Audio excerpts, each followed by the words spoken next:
What about drinking water out of a Coors Light pint glass?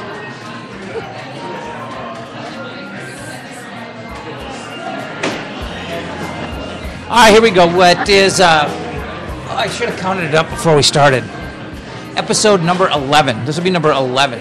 Episode number 11 of the Jeff Dubay Show. I did take my shoes and socks off to do that one. We are in week number 4, and that is 2 E's, not EA, assholes. Week number 4. We'll be wrapping up a month as of tomorrow. Tomorrow we'll be putting a wrap on month number 1 of the Jeff Dubay podcast. We are live on this Tuesday, as always. As you can hear from a hustling and bustling, jam-packed Devil's Advocate. It's always a great happy hour. 40 craft beers on tap. 40 craft beers. You heard me correctly. We're talking Beer Snob's Paradise, microbrews. Jason is a beer snob, and I believe, again, he's on the Widowmaker. He can't get off the Widowmaker. No, I'm on there. I got a pale ale tonight, actually. Oh, what's I don't even, now I regret that I don't remember which one it was. Oh, okay. Well, now, yeah, how are you going to pimp it? And speaking of pimping, I can't even pimp it. Food has arrived, and I did this almost on purpose. That's okay. Dinner arrives as the show starts. Brilliant. But here's the deal. We don't have commercial breaks. I'm hungry. I'm just going to eat during the show, and everybody can just suck it. I'm having something right now. It's called poutine. Well, why don't you really tell them about it? We've been telling them about the food. If you're going to actually eat on air, you'd better tell them. Yeah, I'm going to eat on air. Like? If nobody likes it, they can suck it. It's basically, damn it, this is good. That does look amazing. Yeah, grab a fork, dude. It's cheese fries. It's the king of cheese fries. Is what it is. I don't care how rude this sounds. If it's it's a podcast, you got. Oh, geez, I just got some food on the mic. Be glad that you're not sitting right in front of us right now, folks. It's fries with spicy sausage and mushroom gravy, and then cheese melted all. It's unbelievable. My mouth's on fire. I'm in fire. You guys can have some of this. I mean, you can use your fingers. I mean, man up. French fries. Jesus Christ! Don't be such a chick, Tom. I'm in the hot seat. My brother Tom. He was here for show number 2, I believe. Was it show number 2? 3? Well, whatever. Sorry, asshole. I'm really salty today. Again, there's my phone. Jesus Christ. We just canceled today's show yet. And Jason McGovern, who is the sidekick / producer of the show. Hey. And he is also the Beer Snub. Oh, is today the Pubecast? No, so the Pubecast is going to be set. We're going to push it back a little bit. Jesus, it keeps getting pushed back. Set up. I know. We're going to make sure we've got all our bases covered and all our T's crossed and I's dotted and all that stuff. We might actually record a show tonight just to kind of get used to each other, but the show will probably start next week. For those who don't know, explain to them what the Pubecast really is. Well, the Pubecast is actually called the Minnesota Pubcast. I'm just a funny guy. Right, he's just the Mr. Comedian over here. But yeah, we'll be doing the Pubcast.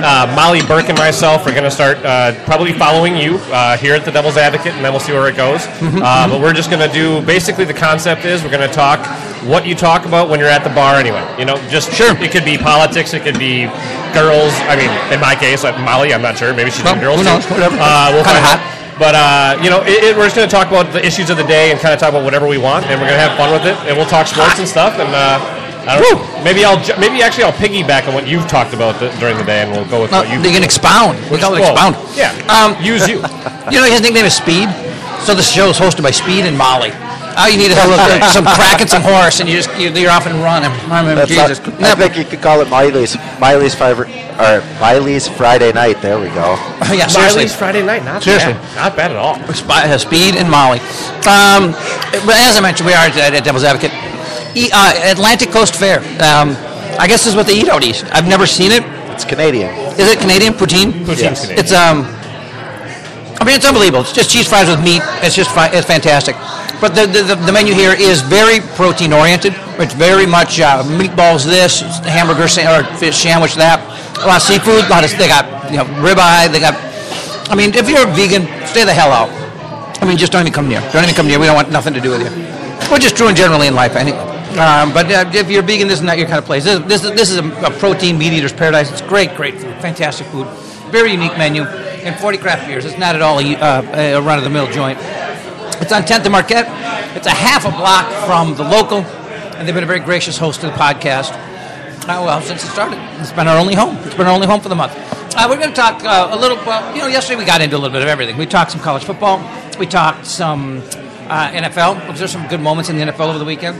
And we talked some baseball playoffs, but we were not at all, Minnesota focused. We talked NFL, we talked college football, we didn't talk Vikings, we didn't talk Gophers. We have not even. I know that it's old.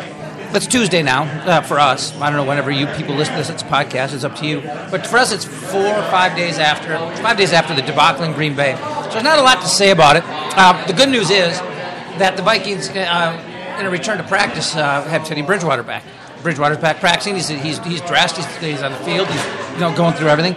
Today's Tuesday, isn't it? It's not. It's not. So they must be on a strange schedule because of last Thursday. Because typically they get Monday off and then Tuesday's charity day. They all run out and build playgrounds and shit like that. For them to have a regular full practice today, they must be having everything kind of moved up a day because they had the extra time off. Greenway's still out. Harrison's still out. Harrison Smith doesn't mean that they're going to be out for the game. This means they're not practicing yet. But when you see, I get it. Peterson's gone. Ponder was starting for Bridgewater.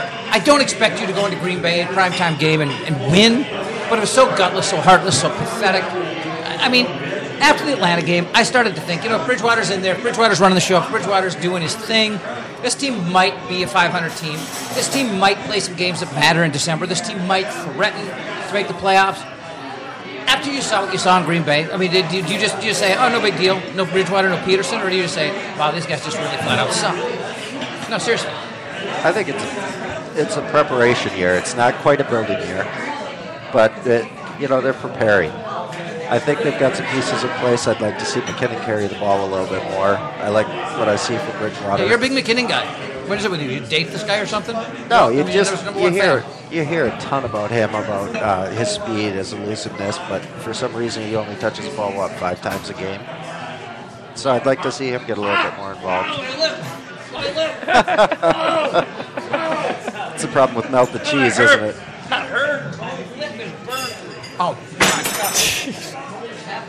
All right, we're not eating on the air anymore. This has been nixed. I'm sorry, but that hurt. That really hurt. That was a hot one. What you take away from the Green Bay game is Anthony Barr's not ready to be the green dot on defense yet. I think having Greenway out really affected the defense. You have Anthony Barr calling the plays for the first time. That affects you just as much, if not more, than having Christian Ponder throw terrible pass after terrible pass. How do people with the prepaid Visa cards not get a sponsorship deal out of that? How do they not see the marketing opportunity? The prepaid green dot Visa cards? Oh, wow. I never even thought of that. That is brilliant marketing. Marketing. Just a huge marketing opportunity that nobody's jumping on. Why do I have to come up with all these ideas? I'm a brilliant marketer, apparently. But, I thought... Right, Goodell. I think he needs another distraction in the media, doesn't he? Who's that? Goodell. Oh, he could use a good idea. Yeah, that's for sure. Yeah, seriously. I'm really surprised that the defense isn't a little bit better than it is. And I know that there's some personnel issues, but you did use first-round picks in the last 2 years on the defensive tackle, a linebacker, cornerback, and then obviously Harrison Smith back at safety is the strength of the defense. Greenway's been a solid bit for years. I know he's been hurt, but Zimmer's a defensive guru.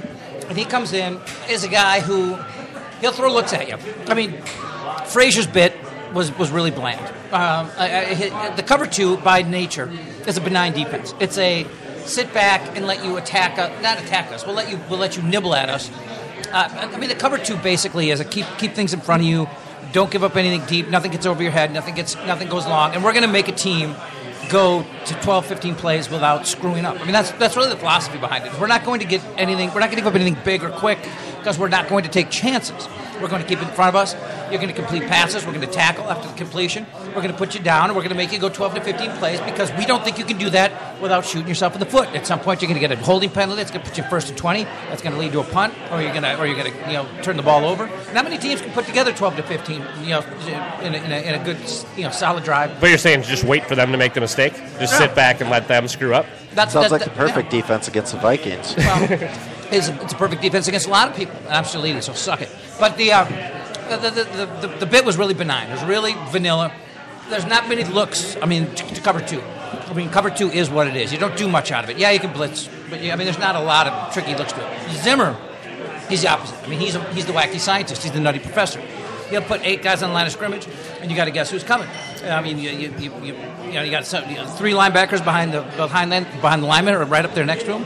Which linebackers are coming? Well, maybe all 3 of them, and maybe you got a couple of linemen dropping back into coverage. It's a zone blitz, and you don't know where it's coming from. It's very unpredictable, and it led to a giant sack in the Atlanta game. That was kind of a game saver, game changer. When it was just a one-score game in the fourth quarter, Barr got a huge sack off of a delayed zone blitz. So, I mean, Zimmer will dial up some wacky stuff, and he can out-scheme you, and he's a real blood and guts guy who, I mean, he can get a team to do shit. I mean, he can get you to run through a wall. I mean, he's that kind of motivating kind of a guy. I really did think that this defense was going to be less than disgusting, but it is completely disgusting. Is the problem personnel, though, or is it? I mean, obviously we don't think it's coaching. It's still a players' league.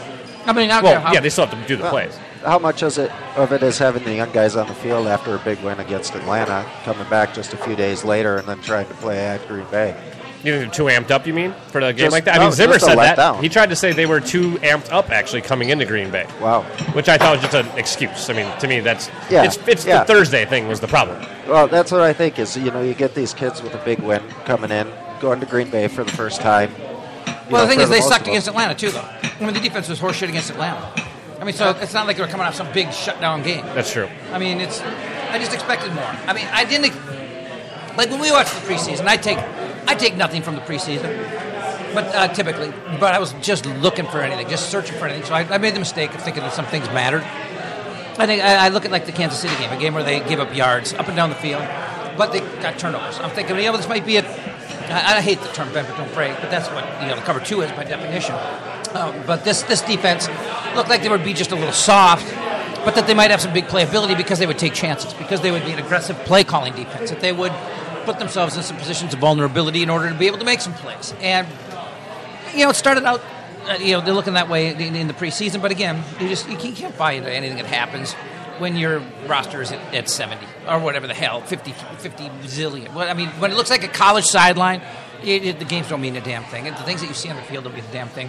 Isn't part of their problem, though, too, is the quarterbacks they've been up against? I mean, if you're not perfect and you're going to take risks, you can't do that against Rodgers and Breeze. Well, that's the thing. And Brady. And Ryan. And, Matty Although Ice. I will say this. And I'm glad you said Matty Ice, because I've always said that the guy has not done nearly enough to deserve such a cool nickname. Absolutely not. Win a game but that it is a matters. cool nickname, it is, though. It is. Yeah. But once he wins a game that matters, I'll call him Matty Ice. Well, I think with Green Bay, you've got a rookie center in there. You might as well take a few chances. Throw something at him he hasn't seen before. Well, and my hope for the Green Bay game was that Zimmer's wacky bit would be difficult to prepare for in a short week. I mean, I thought, boy, good time to have a team on a short week. Did not matter. Did not matter at all. But again, it goes to show that scheme and play calling and whatever only goes so far in a league that is still determined by who's got the best players. Or let me rephrase that, who's got the best quarterbacks. That's really, if I could change the name of the NFL to the NQL, it's the National Quarterback League. It's all that matters. I mean, we saw how bad Green Bay is without Aaron Rodgers. I mean, last year, Ted Thompson was exposed a bit last year. I mean, people talk about his model and how he drafts and how he develops and he keeps everybody. I mean, to a certain extent, yeah. But when you have Aaron Rodgers, it makes up for a lot of shit. I mean, they have a bad roster. The Packers don't jump on me and say, they got an okay roster. No, they got a shit roster. I mean, if you take Rodgers off it, they're a bad team. You take Rodgers off that team, and they're a 5 or 6 win team. And I know that. What if you put him on the Vikings? How many wins do they win? That's a good question. I don't know. 12? We're getting into some very hypotheticals here. And I know it's stupid to sit here and say without Rodgers. Now, are you saying Lacey winning offensive rookie of the year last year is because of Rodgers? It has a lot to do with it. I think. Don't you think so? Well, the balance. Right. I mean. How many people in the box for Lacey? Well, he is. But how many people in the box for him? I mean, and how well did he do? When he was the only threat offensively. I'd like to see. Well, the Packers paid Jordy Nelson, and they said we believe he's one of the top 6 receivers in the league. I almost died. I almost fell off my chair. He's a nice receiver. He's a good receiver. You think he's from a pure ability standpoint? You think he's one of the top 6 in the league? He is a man who should send half of his check to Aaron Rodgers. Right. Is he proof that the quarterback makes the receivers? I mean, if Jordy Nelson was on the Vikings, I'll give you this hypothetical. If he was on the Vikings, he'd have 40 catches a year. I mean, at least the previous. We don't know what it's going to look like with Bridgewater on a week-to-week basis. But you put him on last year's Viking team, he's a 40-catch guy, period. That's just all there is to it. But, I mean, these are silly hypotheticals to play to a certain extent because, I mean, it is what it is. I know it's either say the Packers are a 6 or 7 win team, 5 win team, whatever, without Rodgers. Well, they got Rodgers. I mean, it's part of it. But again, if you're going to sit there and praise Thompson for having the complete roster, drafts like a maniac, he's got everything he needs, plugged in every position. Bullshit, because when his quarterback went down, they had holes everywhere, and they were really, really blatant. I think they're a 7-win team this year with Rodgers. Well, they've had some really really I think sketchy efforts. I mean, that Detroit game. I mean, Detroit lost to Buffalo, for God's sake. Detroit, the Lions, watch Jim Schwartz. The Bears lost to Buffalo as well. Yeah, got it. Well, Buffalo's just Good ravaging division. our division. Good division. That's really embarrassing. I mean, and it was Kyle Orton. Kyle Orton was quarterbacking them against the Lions. Jeez, I just punched my microphone. I'm so geeked up all of a sudden. E.J. Manuel started the season, and Ryan Fitzpatrick also. I mean, they've had 3 quarterbacks too, haven't they, the Bills? But still, 3 quarterbacks in 4 weeks. 2.5. Orton's not quite a full quarterback. Well, okay. But they, I mean, they're ravaging our division with just spare parts, taking snaps. I mean, the Vikings have had 3 quarterbacks due to injury. I don't know what, has it been injury in Buffalo or has it been performance? What's the shuffle up there all about? Not that we care a lot about Buffalo. I don't know, actually. I haven't paid attention to Buffalo since, 94? Well, I mean, there's the fact that they're just going through our division like a hot knife through butter. That's one of my least favorite cliches, so I thought I'd throw it out right now. Get it out of the way. Back to the specific, though, with the Green Bay game. You were wondering if Zimmer could come up with something in 4 days' notice. They don't have as much time to prepare, if that could have something to do with it. But if I'm a Green Bay Packer and I hear that Christian Ponder's starting, I'm going to be so aggressive and so loosey-goosey and so... I mean, I think that changes their mentality for offense and defense. Well, they found out at like 5 o'clock. I think they knew all week. Really? I think that it was pretty much everybody was thinking he's not going to be able to make it on 4 days rest. We'll just go with Ponder. I think that was the general consensus. Well, from negative Viking fans who just expect the worst to happen. Well, like me. Overconditioned. Well, but I thought there were some positive reports on Bridgewater throughout the week, weren't there?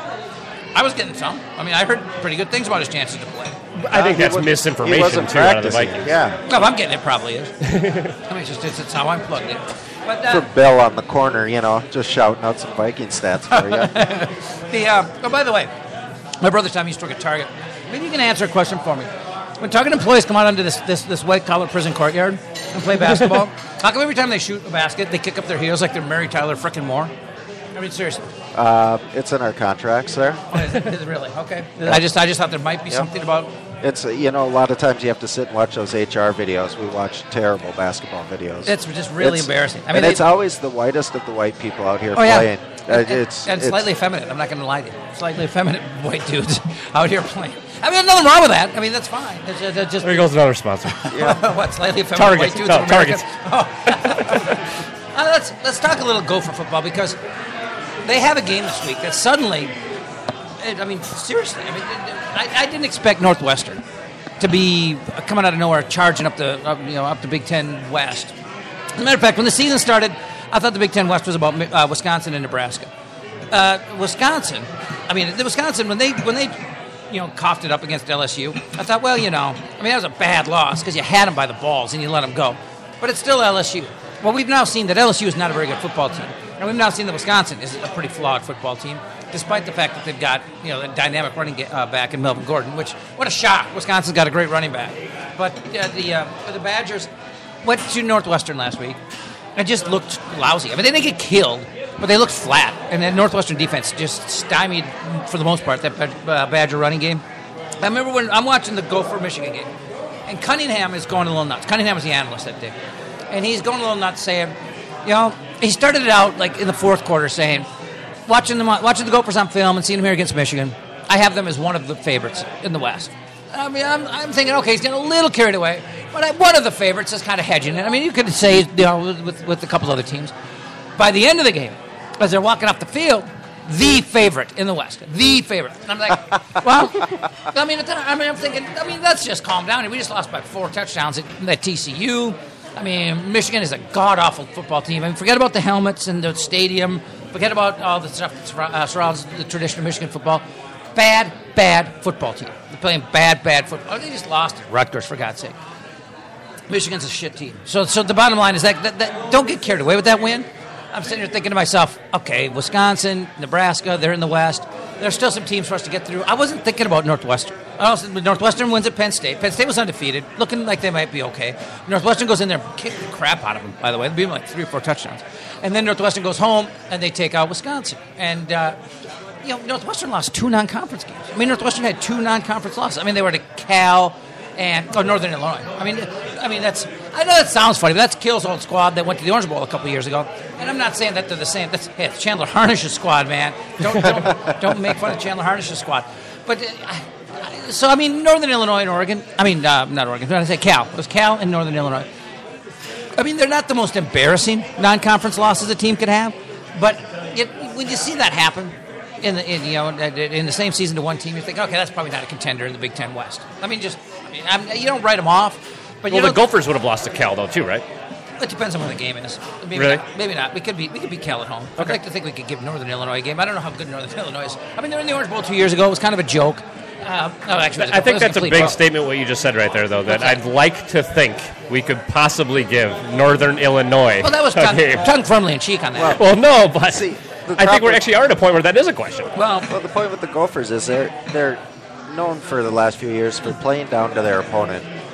Well, so when you have a small school come in, say like South Dakota State, you just kind of cringe a little bit, you know?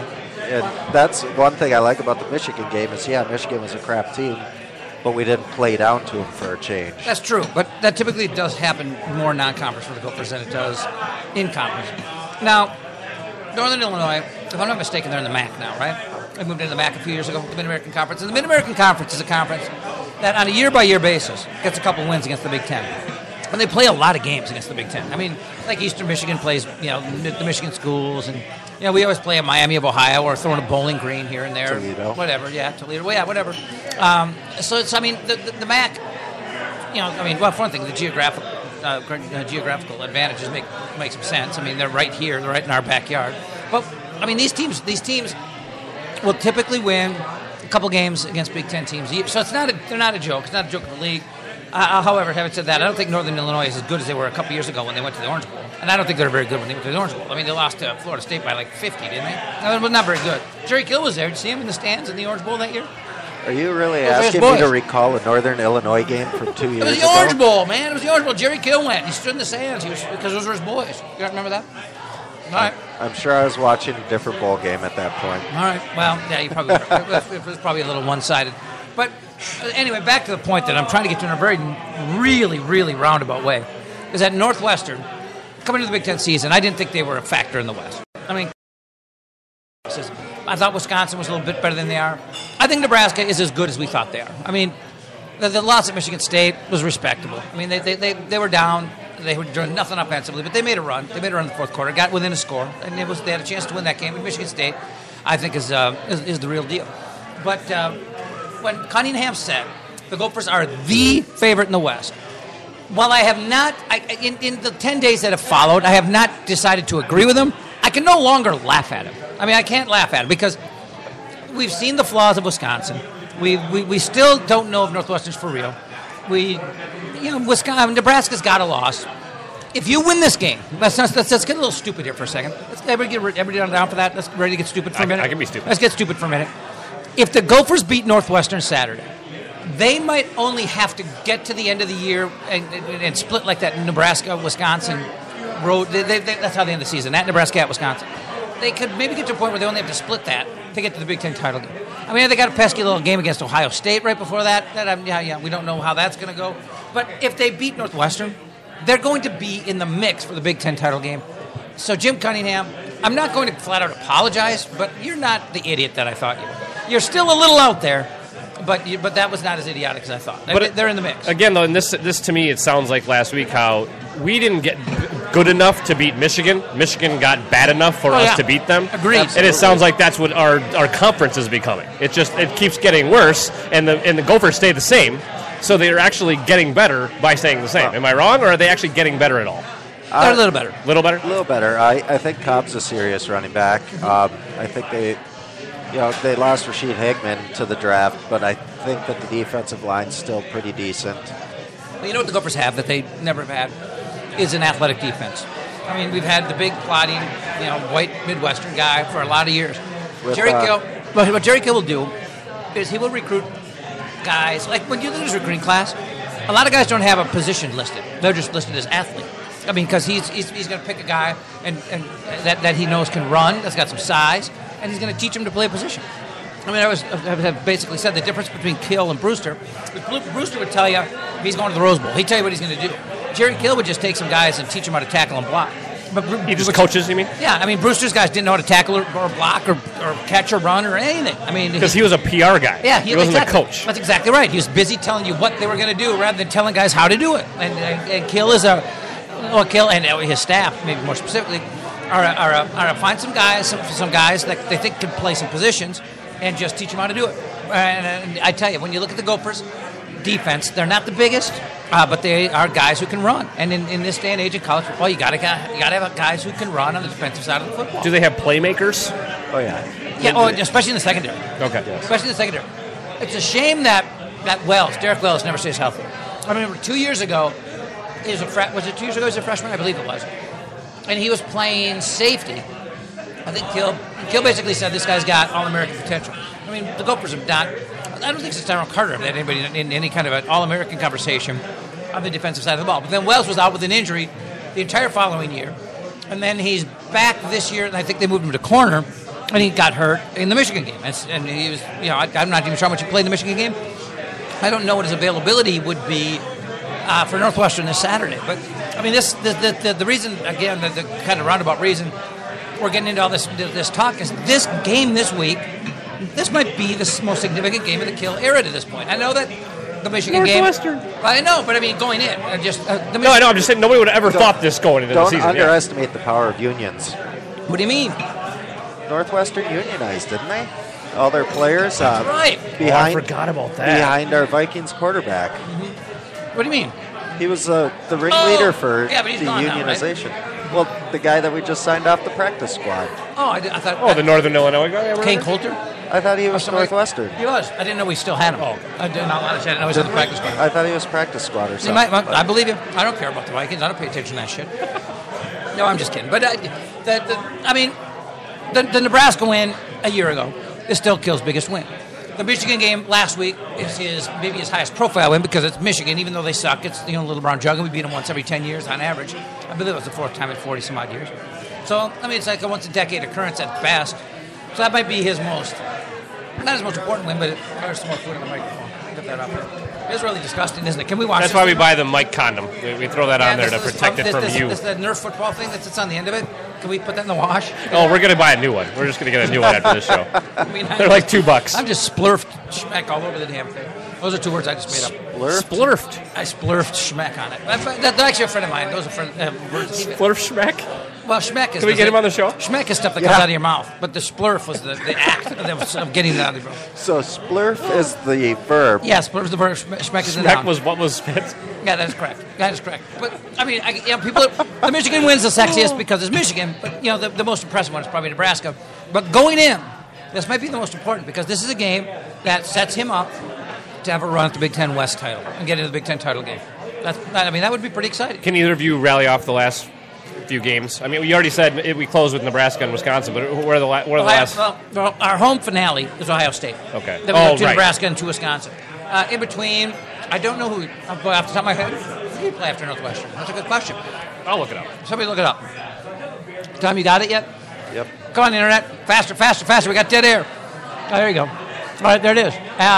Northwestern, Purdue, Illinois, Iowa. It's not daunting. I mean, home for Purdue is a win. At Illinois should be a win. Home for Iowa is a toss-up. I mean, you've got a real chance to be 7-1. Don't you think? Wait a second. How many games is it? We're 4-1 now, right? Correct. Yeah, 4-1. So Northwestern would be 5, Purdue would be 6, Illinois would be 7. You can be 7-1 going into the home game against Iowa. It is home? Yes, it is home game against Iowa.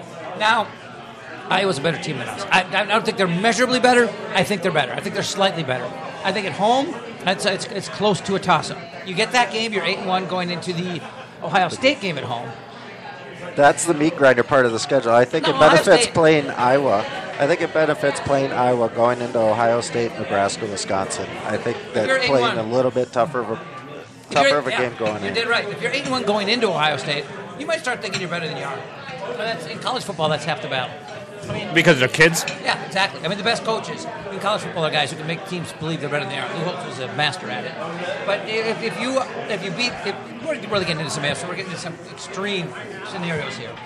But I mean, Ohio State lost at home to a Virginia Tech team that's not that good, and they were pushed a little harder than they should have been by Cincinnati.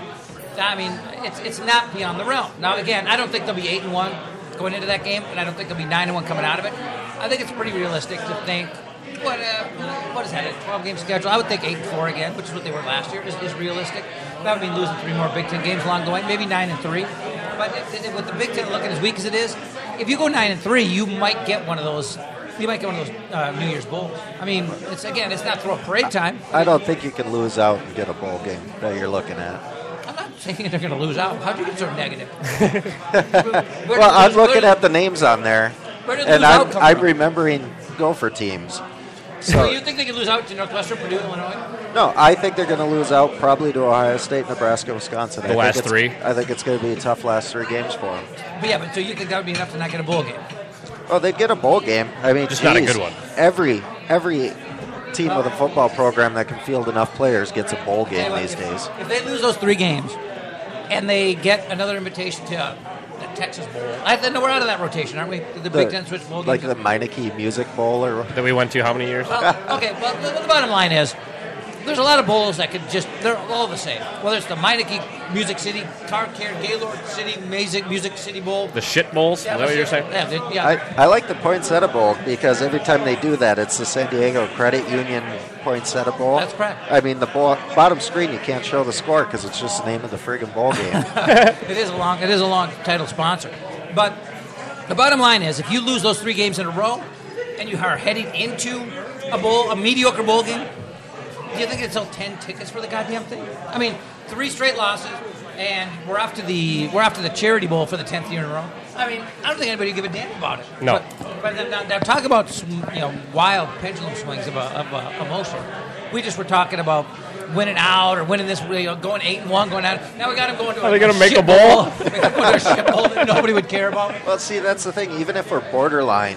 You look at how poorly the Gophers travel. Even if we're a borderline team, we're going to get the lesser bowl game. They never give it to us because of that, yeah. Yep, that's true. It always will hurt you. But so you can't lose those last couple of games and get a good bowl. That can't happen. No, you can't get those games and expect anybody to go or to care. I mean, I didn't get any on the mic that time. Try to talk while I'm eating, Dash. Come on, talk to It's actually more fun to see you try to chew and still speak coherently. It's like coffee talk. Remember coffee talk? Coffee talk. Talk about yourself. Here's a topic. I'm verklempt. I think if you're going to Nebraska and to Wisconsin, I think if that last game's not at Camp Randall, we have a better chance. Oh, sure. Going into Camp Randall, especially after playing at Nebraska. After getting beat up for a few weeks in a row, Yeah, I mean, Nebraska's always a big physical team. They are going to be beaten up and bruised going into the Wisconsin game. Yeah, that's possible. End of the year, you never know. But we've got over to talk about as long as we can. It is. I always have to be careful on this. Again, I've talked about this adjustment for me. I can't get the time. I don't know what the hell time it is that you're watching the podcast. You can watch it whenever you goddamn want to. It's a podcast. Yeah, we don't care. You don't care, we don't care. No. So I can't tell you the time. But you could tell them where we are again. We are 33 minutes into the show at the Devil's Advocate Bar and Restaurant, downtown Minneapolis. We're 10th of Marquette. We are a half block from the local. I'm enjoying some of the world-class cheese fries. They're not cheese fries. Well, they are. Well, poutine is the... On the menu, they're called poutine. But if I say I'm enjoying poutine, people Jesus, the police It's might actually show up. becoming quite popular. I'm you're sure a they'll foodie. understand. It is a growing thing, actually, I believe, Tom's too, a foodie. though. Did you know that? Oh, are you? Oh, he's just... Not really. Yes. I just don't eat ketchup. Just so compared he to thinks him? I've got like this high class taste. If it hits the floor, I don't eat it, so therefore I'm a food snob. He won't eat ketchup, and he gets like... If he's going to grill a steak, he'll get some raspberry jalapeno marinade for it. I mean, it's just, he's one of those guys. He doesn't screw around with his food. I like that. Well, there's nothing wrong with that. But he's been in the food business. So But don't get me wrong, I'll eat a cold Pop-Tart if I'm hungry. Food's nothing food. wrong with that. But, I mean, you ate here. I totally stiffed you on the meal this time, didn't I? But last time you ate here, we got you Twin Cities Philly, which is the Philly cheesesteak with the Twin Cities feel to it. But why don't you go ahead and... Can you remember how good it was and give us I can tell you it was review? good, but this was a sandwich I ate about 2 weeks ago. I've had a couple meals since then. I can tell you about the Oreos I ate about, 12:30 last night. Come on. I'm trying to eat my dinner and have you stroke the sponsor. The sandwich was great. The fries were great. Outside of that, all I could say. Well, great beers. Have you eaten here yet? I've only had I've had the deviled eggs, which were really good. They have deviled eggs? That's I've so had weird. the chicken balls, which you've also had. Yes, I have. And sounds weird to say. Very much so. Other than that, I don't think I have had much else. But they have great happy hour specials, too. Is it half off their apps? What's the happy hour deal? Let's give the beer special. And then tell them our little, or if you check in, whatever. Now, folks, if you come down to Devil's Advocate, I don't know how to check in. Like if you go on Twitter, Facebook, and people tell you where they're at. You know, I always see those posts. People If you're 2% more tech savvy than Dubay, Yes. you know how to check in. Well, yeah, exactly. And I mean, I see people all the time saying, "Hey, I'm at so and so eating so and so or hanging out with so and so." That's all you got to do. Say, "I'm at Devil's Advocate," then show them the tweet and or Facebook post, whatever the hell it is, and they're going to give you $1 off your Widowmaker. That's between. Excuse me. That's I just burped on the show.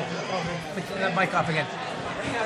Give me a napkin. Oh, so anyway, the Widowmaker is the Jeff Dubay special. So it's an IPA, and you get $1 off it now through Halloween. If you come here during happy hour and do this little nonsense I'm telling you about, you get $2 off. $2 off. How do you beat that? And you've had a couple of them. Not today, but you have. not a couple at a time. But no, and the Widowmaker I love. I went to get that today. They're actually out of the Jeff Dubay special right How about now. that? That's about the power mostly of the show, because baby. of us, and I will say me. But and I'm sure they'll have it back on. And I'm also sure Power of this show, I tell you what. Right, but I'm also sure they give you your $1 or $2 off any of their other tap beers or a different tap beer right absolutely. They're not going to job you just now. No, because they ran absolutely out. not. And I did dive into the beer menu last time I was here. What'd you have? It's Remember what you quite. had? It's extensive. It's like reading War and Peace. There's a paragraph written that describes even the area of the Alps that the hops were growing in for this. Here's beer. my favorite part of the cocktail menu. The Devil's Fork, which is their Bloody Mary. The biggest and best Bloody Mary in Minneapolis. Bacon rim, garnished with buffalo meatball, deviled egg, bacon wrapped blue cheese, stuffed date, Midwest sushi, whatever that is. Midwest sushi. Raw venison? Some cheeses, walleye? meat, how about this? At the bottom, in parentheses, approximately 5 to 10 minute wait, like it's ordering a souffle or something. Please, you got to wait 10 minutes for your Bloody Mary. Uh-oh, But the that's prison how- guard's walking the grounds. That's how extensive. The Bloody Mary is on the cocktail menu. They do not. That's how I'm going to get some of my friends down here, some of the gals that I know. I'm going to get them down here to get that bloody because they love their I'll get bloody. them down here to introduce them to me. Like I said, I'm going to get them down here for that bloody. No. Yeah, I don't know any girls. Yeah, a lot of the chicks I listen to listen to probably sports bringing them on Thursdays and Fridays, right? stuff. Oh, yeah. Bring them down when Justin's not here. Good call. Good call. I'm like spinning food and shit. Nobody wants to sit around with me. Are you familiar with Grill the Host? Do you want to take part in Grill the Host or do you want to bypass Grill the Host? Yeah, I think about 5 minutes before the show you explained it to Well, me. see, you're not supposed to tell people that. That's why we had the off-air meetings. Oh, Yeah, jeez, come on, good man. lord. Come on, have a little radio savvy to you, for God's sake. Yes or no? Yeah, that's fine. I'm familiar All right, with go it. ahead. Just fire away. Give me a question. they're Oh, probably- wait a second. Let me give background for those who don't listen to every podcast. And screw you people if you don't. Yeah, start. Grill the Host is basically an opportunity for the person in the hot seat. And by the way, the hot seat, all you got to do if you want to sit in and do a show, you want to be on the air, you want to do a show, you contact me on social media, Twitter, Facebook, whatever. I'm easy to find. Just tell me you want to do a show, we'll pick a date, we'll get it done. And if you're in that seat, you get 3 interview-style questions, no holds barred, as long as it's not completely tasteless. Because I've lived one hell of a life, from being a bat boy to being a drug addict to being incarcerated to working with Paul Allen. I mean, I'm doing these out of order. This is not chronological order. But I mean, there's a lot of stuff out there that we can talk about. So go ahead and grill me. It's called Grill the Host. Go ahead, Tom. Tom's my brother, so he's got more inside info than others. But go ahead. I'll probably ask you more opinion questions than some personal drilling here. But first question I've got for you is... Make it wordy. I'm eating. Can't talk. Draw it out. All right. Draw it out. All right, I with love Homer Kemper, Simpson. very slow. Can't talk. with Kemper's new contract and then Brizgalov being let go, how comfortable are you with the faith that the Wild are currently putting in I Darcy hate Darcy Kemper? Kemper. I hate Darcy Kemper. Wow. I don't trust him. I mean, I know he had a pretty good run last year, but most of my Darcy Kemper memories are of him just sucking ass. I mean, just giving up soft goals, ridiculous goals. I mean, 5-hole. I mean, just stuff that a goalie can't give up in situations where you can't afford to give him up. I know that he had a good run last year. He and Brizgalov both had good runs last year. It's a good thing because they would have fallen off the map in the second half. I still think that they think that Backstrom's got more run in him than the average fan does. I mean, As the average fan over here, I would say, yeah, I think Backstrom's done. I think he's been done for 2 years. I mean, what are they thinking? Why is he even? They should have a backup to Kemper, like a legitimate backup. Well, that's what. Well, do you think Kemper's number? Is Kemper number 1 and Backstrom number 2? I don't think In my opinion, I don't think they're looking at it that way. Oh, see, I think Kemper is the easy number 1 between those two, but that's just because I think Backstrom's so bad. I think I got to take a number 2 if Backstrom's the number 1 or if Kemper's the number 1. But we'll talk more Wild tomorrow. By the way, Wild Wednesdays. Tomorrow's installment number 2. Last week was the first one. in case you can do the math on that. Tony Dean, who writes for Hockey Buzz, I've just been on here for him. Tony Dean from HockeyBuzz.com covers the Wild. He's the guest, and he had a fantastic debut last Wednesday. I thought Wild really for the who was the little brother of an ex-girlfriend of mine. We broke up in like 1995 or something. I was going to say, that could be awkward. No, it's not. I haven't even seen the guy in like 20 years. He came to the State Fair last year, and I couldn't recognize him. It felt terrible. I was so 20 years. Well, he was like in Do you junior think high. you look the same as you did 20 years ago? Oh, I look better. But I could not pinpoint a single one of my ex-girlfriend's little brother. Well, he was in junior I high in the couldn't mid-90s. pick any of them out of a lineup of two people. And you have a lot of women. He's kind of a male whore, to be honest. A male whore and a foodie. But, hang on a second, I got to choose these fries. Stop laughing. Male whore and a foodie. So I'm picking about something but not the other? That's correct. That is correct. On one hand, you're picky about what you eat. On the other hand, you're not picky about who you eat. Jesus. But We will get a rim shot put in here. I will add that soon. This turned south quickly, man. didn't it? Yeah. Wait, who's in the hot seat? No, this thing originated in Guadalajara. Trust me. It didn't go south. It started in the... Anyway, what were we talking about? Okay, give me question number 2. Right off the goalies. I'll tell you what, though. Brizgalov was let go. And they were going to come back to him today. Today being Tuesday for us. Again, I don't know when the hell you people are listening to this. But they're going to come back to him and offer him a 2-way contract and try to get him to go to Iowa because they have a... I think if he did, he'd get called up. I hope. It's just a matter of whether or not he wants to play. I mean, he's at the stage where he'd be happy, retiring and riding off into the sunset. Unless it's the perfect situation with the right team. And he loved it here. And the guys loved him here, and he fit in perfectly here.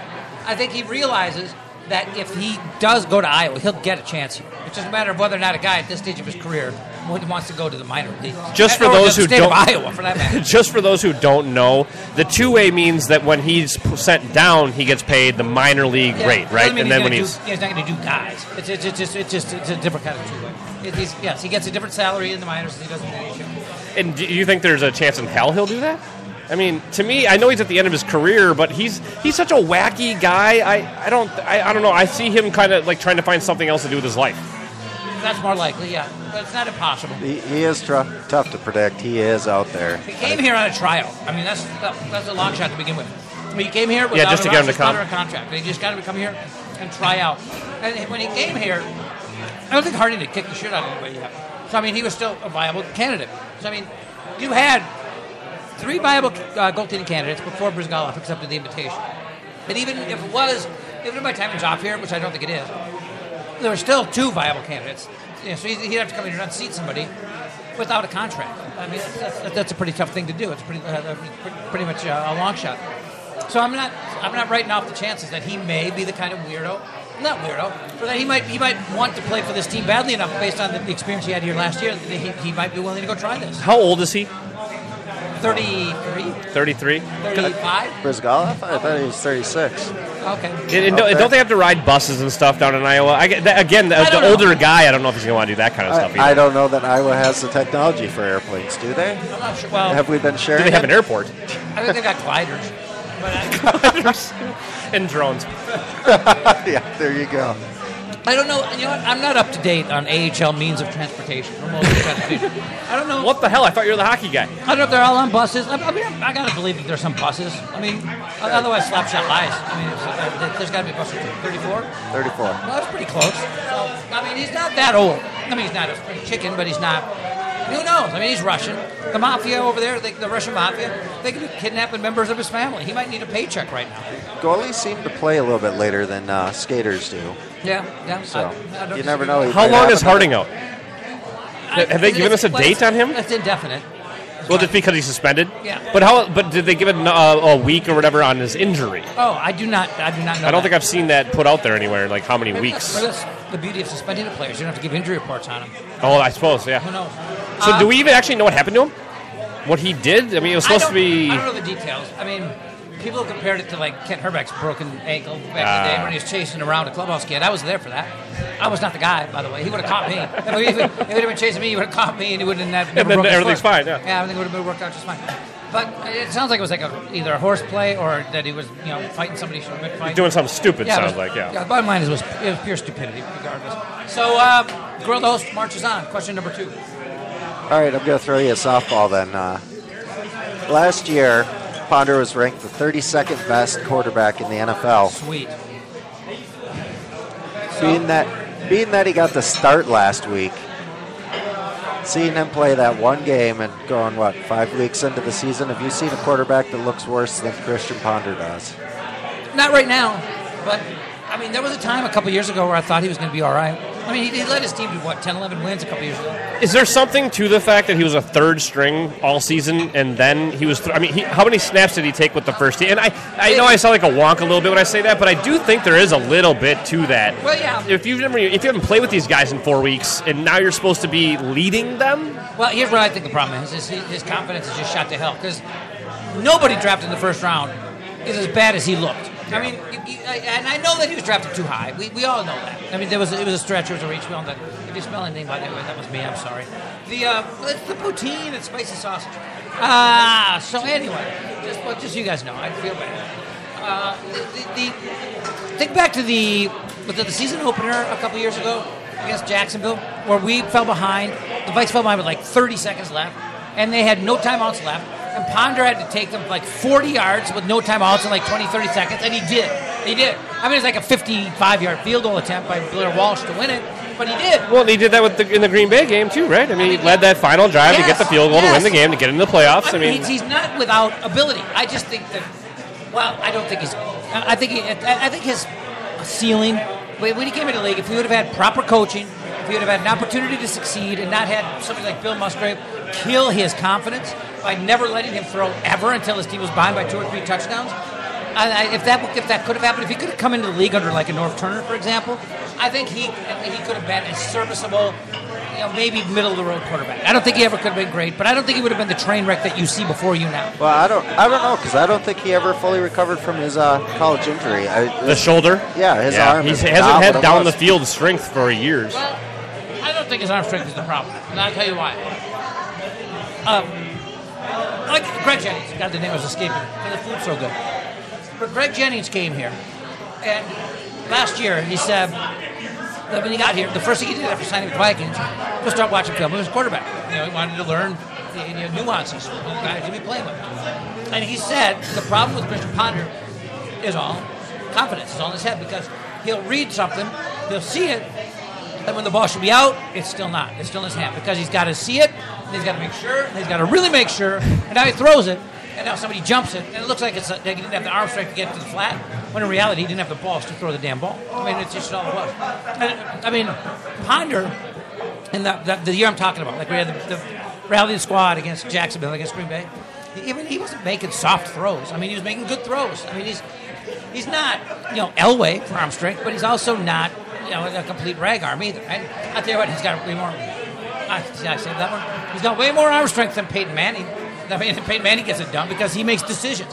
Peyton Manning gets in the pocket and knows where he's going and has the stones to release it and let it go. I think Peyton Manning's a little special because he walks up to the line and knows exactly what the defense is doing. Well, yes, he does. And Ponder walks up and goes, "Oh shit, what are they doing? What are they doing?" I mean, that's what it looks like. You just kissed Ponder's ass so much. Are you willing to say he is a better draft pick than Tavares Jackson?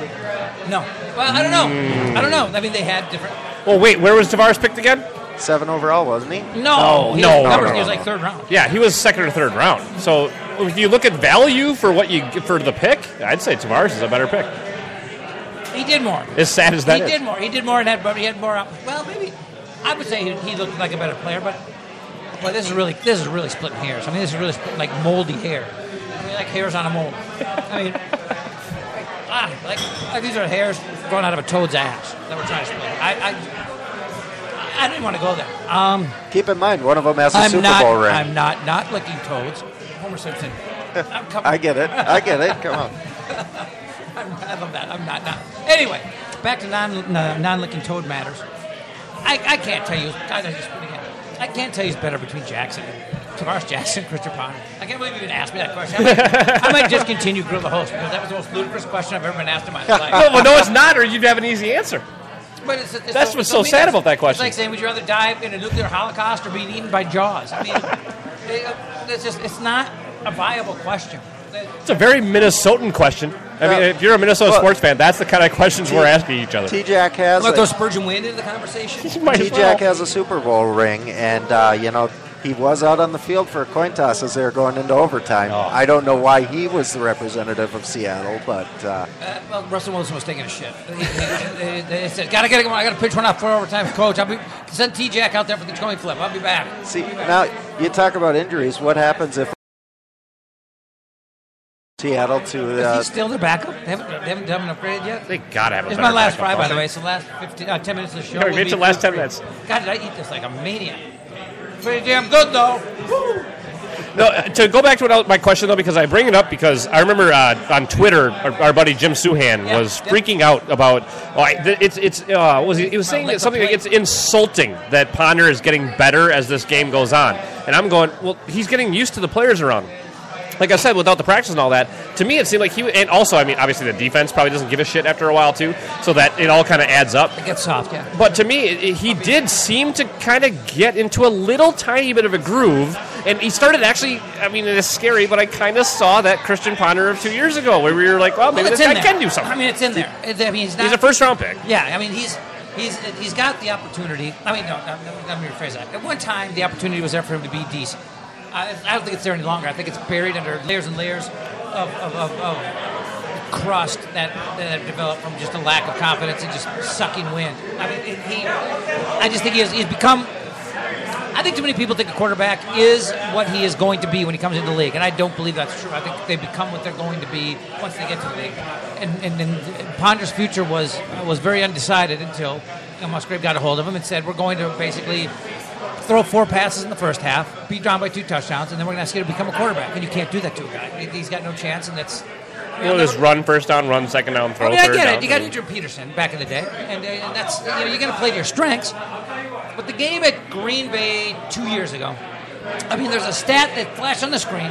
We're down by 10 points, and it's the second quarter, and they say the Vikings have run 15 of the first 19 plays. I'm like, okay, so basically that's what we do. We come out and we run 75% of the time, until we are down by 2 scores, and then we ask a quarterback whose confidence is struggling to go be a quarterback. I mean, I firmly believe in coming out and letting the guy get some rhythm. I love seeing no-huddle early. I mean, Dante Culpepper was at his best. If they came out and gave him a little no-huddle early and let him read and react and just get in a rhythm and have some fun, all of a sudden you got him engaged, and now you got a quarterback. You got to get a guy engaged early, get him in his... Better for this podcast, but I just have too many distractions.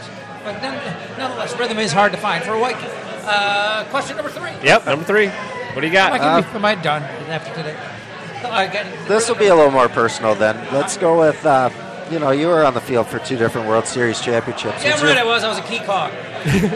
What would he have done without you? Yeah, you can't win a World Series with 30 jocks, I think, is what the famous saying is. Sure. Who doesn't that? But anyway. So what was your favorite moment? You got plenty of them. You've got Herbeck pulling Ron Gant off first. You've got Puckett's home run. Oh, my favorite World Series moment? Yeah. You know what the most underrated World Series moment ever was for the Twins? Was Don Baylor hitting a 2-run home run off John Tudor to tie Game 6 in 1987. And I know that seems a little wishy-washy, but Don Baylor was picked up by the Twins at the deadline to put some power in the middle lineup and add a little veteran influence.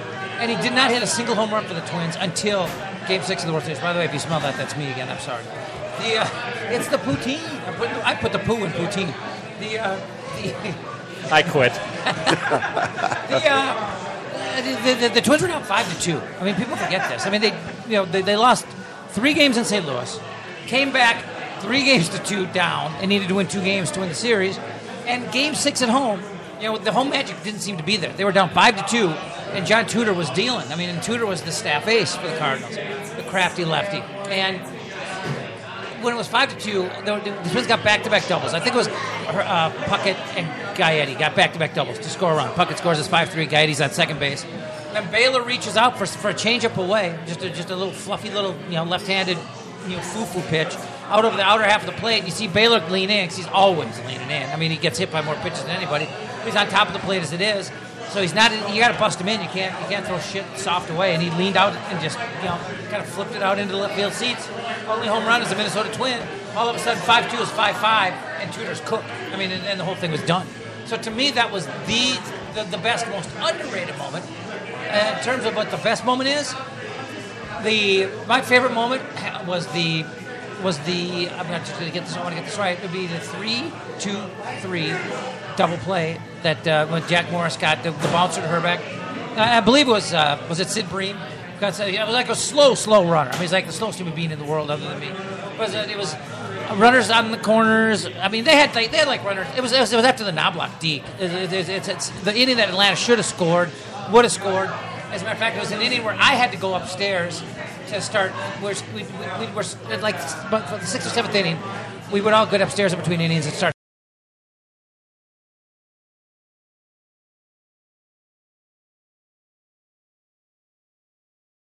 taking a plastic from me.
He's related. Well, I figured you had a couple minutes. You got to wrap it up. And I'm just kidding. the better half. Wow. I always Touche. I always tell them that when I say half brother, don't take it personally. Because if I say brother, they might think you're the brother that is with my ex-wife. So yes, which could be taken personally. No, and I broke up with her last week, so I'm not him. Jesus Christ! Now you're gonna get me in trouble. Now I'm in trouble with the other half of the family. Oh man. I got family conflicts going from one side to the other. It's ugly. But by the way, is my stuff under the curb yet? Just curious. Nope, still in the garage. Okay, that's good to know. That's good to know. So we got 3 minutes left in the show. Tomorrow will be a Wild Wednesday. It will be the second, and going off of the first week, I would say pretty damn promising bit. We had a lot of fun last week, I thought. Yeah. It was a lot of fun, and you've got the Pubcast coming up this weekend. We're going to start the Pubcast probably next week. The Pubcast. Make sure even though I'm popping my P on that Pubcast, I want to make sure that people know that we're not going to actually be doing a Pubcast. It has nothing to do with Tom Brady. It has nothing to do with the stuff we were talking about yesterday. Sorry, guys. Oh, Jesus. And there will be less of that. There will be less of, at least talking about the passing of gas on the show. Sorry about that. Be more about, passing a beer or something back and forth and talking about it. And, that kind of thing. We're going to be doing all kinds of pub talk. Yeah, well, there you go. You're going to be talking about specific beers too as well, right? We're going to talk about beers where we go. I mean, we're going to talk about the beers here for sure, obviously, and then wherever else the show takes us, we'll be talking about the beer they've got too. And this is a show that takes you inside. I mean, it's not a radio show; it's a podcast. So we can do whatever we want. We can tell. Yes, I mean, as a matter of fact, I own the show. I own the content. I could sit here and hum songs for the hour if I wanted to, and nobody could stop me. It's all yours. It is what it is. I'm not sure how many downloads that would get. So I'm going to just for a moment here, allow you into the personal side of my life, and the fact that just show what a gutty professional I am. How did the show went today? Weird, all over the place, right? But not bad. Yeah, no, not at all. I got dumped today. My girlfriend dumped me this afternoon. How about that? Now it takes a turn. Am I gutty? Screw both you guys. I'm a gutty radio professional. Gutty and gassy, the way all the pros are. I wouldn't have been able to tell. I will say that. I couldn't tell. Okay, well, you're talking to a guy who went live on Fox Sports 3 hours after finding out his wife was sleeping with his brother. So, I mean... So you have experience in pretending that nothing's going on. It was the WCHA championship game. Gophers in Denver. Jesus. Yeah, I remember the third period. Kevin Gore goes, is there something wrong with you? Yeah. You're damn right there is. But we're talking the utmost of professionalism. Other than the fact, I can't say I'm the utmost in professionalism because I've covered this microphone in cheese fries, and it's so disgusting. I apologize. Yes, Tom. Quick question for you, since you brought up Gopher hockey. I'm just kidding. Where the hell are they going with this pay-per-view stuff with Northern Alberta? That exhibition game was on pay-per-view. Yeah, well, Was it really? Would I, it? didn't know that. I Yeah. thought it was like a Big Ten network. Star Trip said it was on pay-per-view. Well, do we know? I should know this, and I'll get the information out tomorrow. But do we know what outlet they're on Friday? Because they play in the Icebreaker tournament, and God, talk about a good gig. Excuse me, I just burped. They're at Notre Dame. They play Michigan. The Minnesota Duluth. They play the Minnesota Duluth Bulldogs. Then probably Notre Dame in the championship game. Good way to start the season. It's Friday afternoon. Wild Wednesday tomorrow. Thanks to Tom. Thanks to Jason McGovern. Thanks to Devil's Advocate. You all rock. My ex-girlfriend can suck it.